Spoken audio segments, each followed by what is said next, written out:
Welcome back. I've missed you. I'm so excited. We're going to learn Parsha together again this week. Remember to pay attention for the quiz at the end. Last weekend, we celebrated Simchas Torah, and I got really sad for a minute because we were about to finish the Torah. And I love learning Parsha. I didn't want it to end. But then I remembered, as soon as we finish the Torah, we start again. And I got so excited! No matter how many times I've studied the Parsha, I learn something new every time. It's so much fun. Since we're going to start from the beginning of the Torah again, let's review some things that we already know. The Torah is kind of like a book series. I like to compare the Torah to Harry Potter. Harry Potter is a book series made up of many different books. Each book has its own theme, but it's all part of a larger work called Harry Potter. And each Harry Potter book has different chapters. I don't know about you, but when I read a book, I like to read it in chapters, so this way I can read a section at a time. Just like Harry Potter, the Torah is made up of 5 books. We have Bereishit, Genesis, Shemot, Exodus, Vayikra, Leviticus, Bamidbar, Numbers, and Devarim, Deuteronomy. Each book has its own themes, but they are all part of a larger series, the Torah. Each week, we read a different Parsha, which is kind of like a different chapter of a book. Bereishit means in the beginning. In the beginning, God decided to create the world. On day 1, Hashem created dark and light. We know that as day and night. On day 2, he created heaven and earth. On day 3, God created dry land and water. On day 4, he created the sun, the moon, and the stars.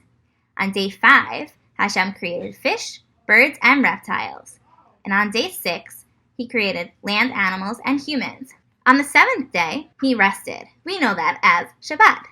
Can you imagine how tired God must have been after creating the world in 6 days?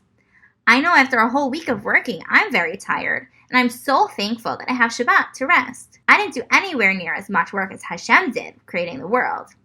If I created the world in 6 days like Hashem did, I'd probably need an entire year to rest.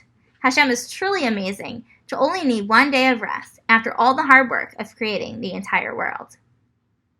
Let's go back to day 6. Hashem created a man. In Hebrew, we call a man Ish. This man was created from the dirt in the ground.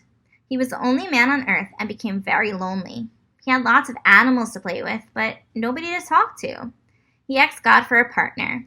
Hashem put this man in a deep sleep, and the man had an extra rib in his side. God took this rib and he made it into a woman. In Hebrew, a woman is called Isha. Later, we'll learn that the man's name is Adam and the woman's name is Chava. Adam and Chava live in a beautiful garden called Gan Eden. God tells Adam that it's his job to take care of the land and the animals. Adam and Chava were told that they can eat the fruit from any tree except for the tree of knowledge of good and evil. Adam and Chava did not know the difference between good and evil. One day, a serpent or a snake told Chava that she should eat the fruit from the tree of knowledge. Something really cool about the snake is that snakes used to talk, and they had legs. Some people say that the fruit was an apple, a fig, or a pomegranate. We're not really sure what kind of fruit it was. Chava told the snake that she wasn't allowed to eat from this tree. The snake convinced her that it was okay to eat the fruit from the tree. Chava then convinced Adam that they should eat the fruit. Hashem got very angry that Adam and Chava didn't listen to his instructions. They now had the knowledge that Hashem did not want them to know. Adam and Chava did not realize they weren't wearing any clothes. That's so embarrassing! They realized they were naked and they should really be covered up. They were also kicked out of Gan Eden. To this day, we do not know where Gan Eden is. The snake was also punished. His punishment was, from now on, he's going to have to slither on the ground because he no longer had legs, and Hashem cut his tongue so he has to hiss. Snakes are also known as sly and cutting. Adam and Chava had 2 sons, Cain and Hevel. Cain was a farmer and Hevel was a shepherd. One day, Cain and Hevel made offerings to Hashem. Hashem liked Hevel's gift better. This made Cain very jealous. He was so jealous of his brother that they started fighting. Cain took a rock and threw it at Hevel's head in between his eyes, and Cain killed Hevel. Hashem saw this happen, but decided to ask Cain to see if he would tell the truth. Hashem asked Cain where his brother was. Cain said, I don't know. I'm not my brother's keeper. This made Hashem angry. Not only did he kill his brother, but he also lied about it.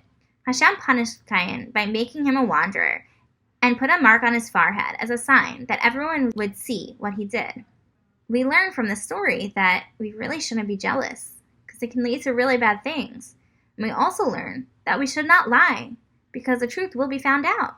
After Hevel died, Adam and Chava had another son named Shet. Many years later, about 10 generations after Adam, there was a man named Noach. The people in the world were very mean, and Hashem was regretting his decision to create them. God wanted to destroy the world if these people would not be nice. Noach was a very good man, and God did not want to destroy him.